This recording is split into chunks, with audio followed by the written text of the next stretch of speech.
La circularité, ça a été aussi un peu un des fils rouges, un des sujets de la matinée. Il n'y a pas de raison que ça ne se poursuive pas sur l'après-midi. La circularité au service de la stratégie climat et de la préservation des ressources. Elle en parle avec moi, c'est Julie-Marlène Pellissier, Head of Sustainability Regions Europe South, H&M, qui me rejoint sur scène sous vos applaudissements, s'il vous plaît.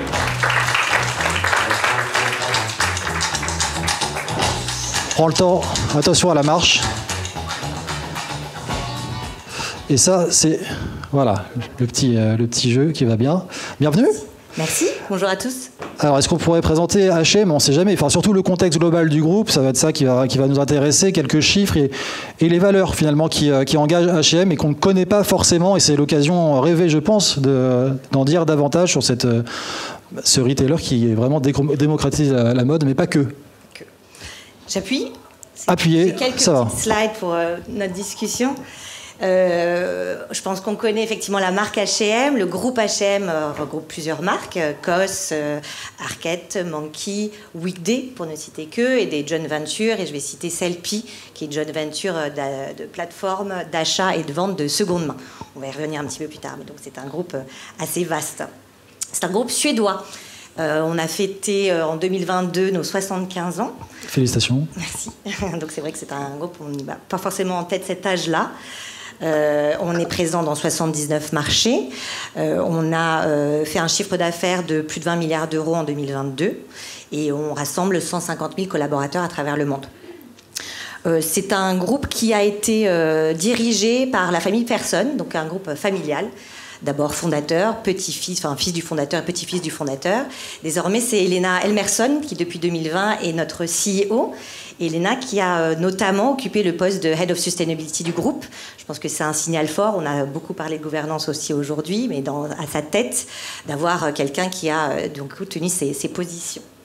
On a fêté cette année nos 20 ans de rapport développement durable, de publication de rapport.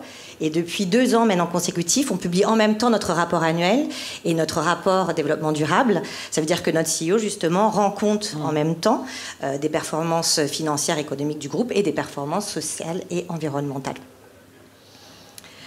Depuis 75 ans, donc maintenant, on s'est donné comme mission chez H&M de démocratiser la mode. On a un petit peu parlé de ça aujourd'hui déjà. Cette démocratisation, pour nous, qu'est-ce que ça veut dire? Ça veut dire rendre accessible à tous une mode de qualité et plus responsable.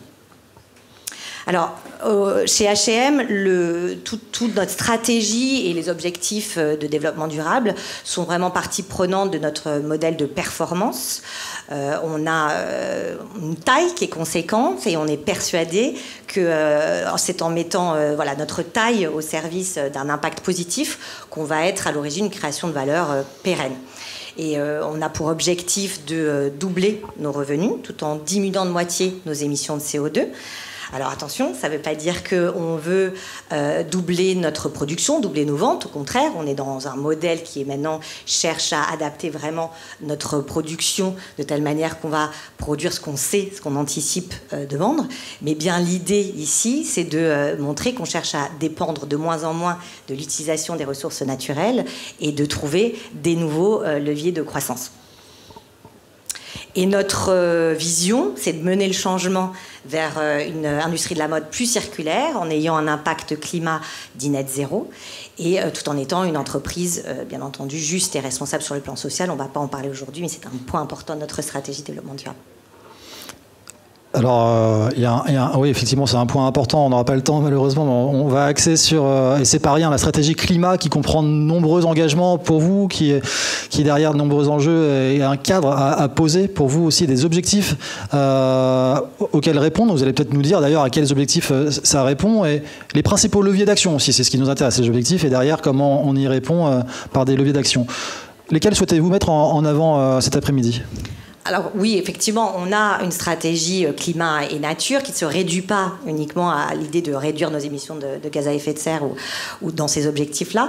Mais c'est une composante importante. Et donc, pour nous citer les deux objectifs que nous avons, on a pour objectif de réduire nos émissions de gaz à effet de serre absolues, scope 1, 2 et 3, de 56% d'ici 2030, et un objectif plus long terme, d'ici 2040, d'avoir l'objectif net zéro, tel que défini par la SBTI. Et on a ces objectifs qui ont été donc validés par la SBTI, ce qui fait référence en la matière. Un focus peut-être rapide sur le scope 3, on l'a aussi évoqué, je pense, pas mal de fois aujourd'hui. C'est le scope qui a un gros impact chez nous, quand on pense notamment avec tout ce qui est fabrication de matières, de fibres, de tissus. Et donc là-dessus, on va avoir une stratégie d'investissement direct et indirect dans la décarbonation de notre chaîne d'approvisionnement. Pour vous citer deux exemples, alors on n'est pas dans un business model, nous, où on est propriétaire des usines et des unités de production. On a une responsabilité en revanche de relations commerciales.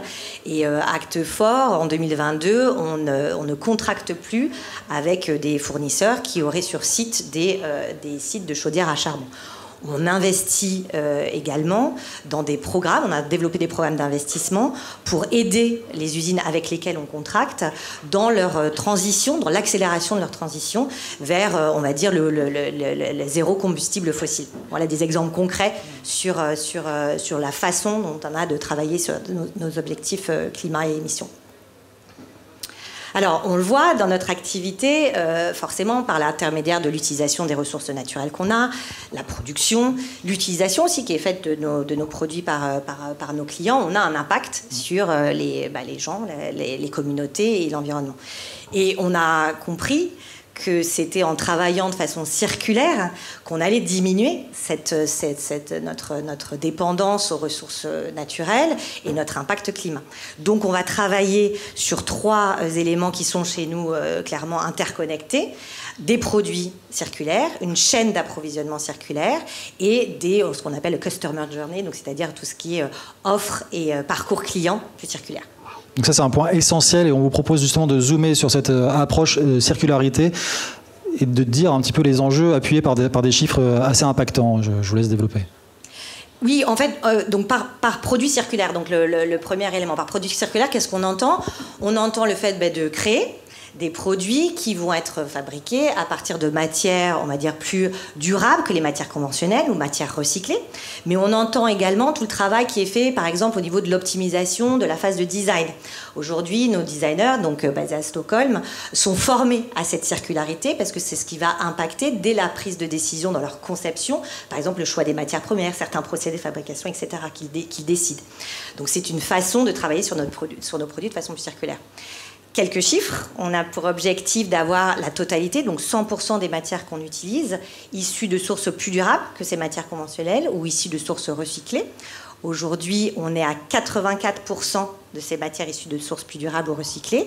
On a un objectif également d'avoir, d'ici 2025, 30% de matières recyclées au sein de cet objectif. Aujourd'hui, on en est à 23%. Donc, on va travailler particulièrement sur deux matières qui sont prépondérantes chez nous, le coton et le polyester. Et pour vous donner un autre chiffre marquant, on est aujourd'hui à 74% de polyester recyclé. 2025, notre objectif est d'avoir la totalité du polyester recyclé qu'on utilise en polyester recyclé. Notre stratégie là-dessus, c'est de travailler assez clairement sur le fait d'investir dans des capacités de production à travers des investissements dans des technologies qui permettent d'augmenter cette part de recyclage de textile à textile, ce qu'on appelle en boucle fermée, pour que un vêtement puisse redevenir un vêtement, ce qui est aujourd'hui encore un vrai défi technologique. Et puis, je peux citer également dans le panel des matières qu'on va de plus en plus intégrer, des matières innovantes.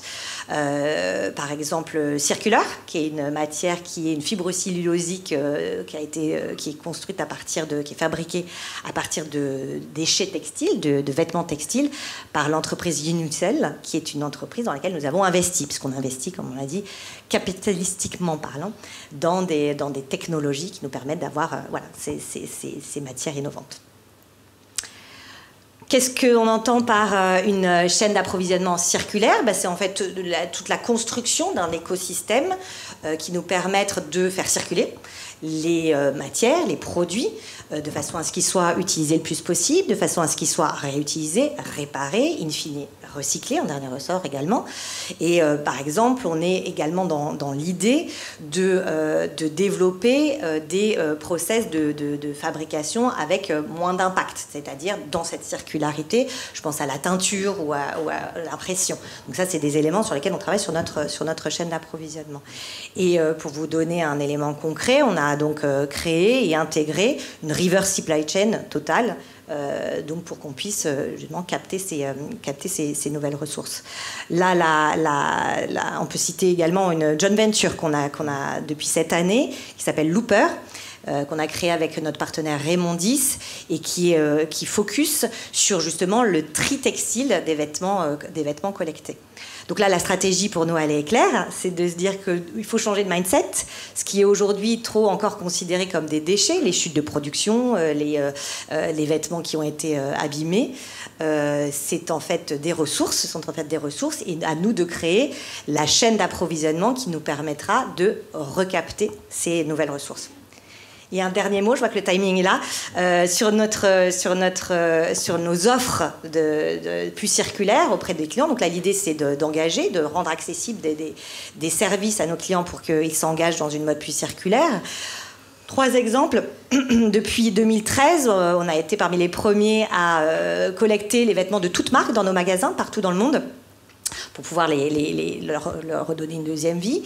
On a récolté l'année dernière 15 000 tonnes, donc c'est autant de vêtements qui n'ont pas terminé à la poubelle. Deuxième exemple d'offre, Sellpy, notre joint venture maintenant, donc on est majoritaire dans cette entreprise plateforme d'offres et de vente de seconde main. Ce sont plus de 8 millions de pièces qui ont transité sur 24 marchés.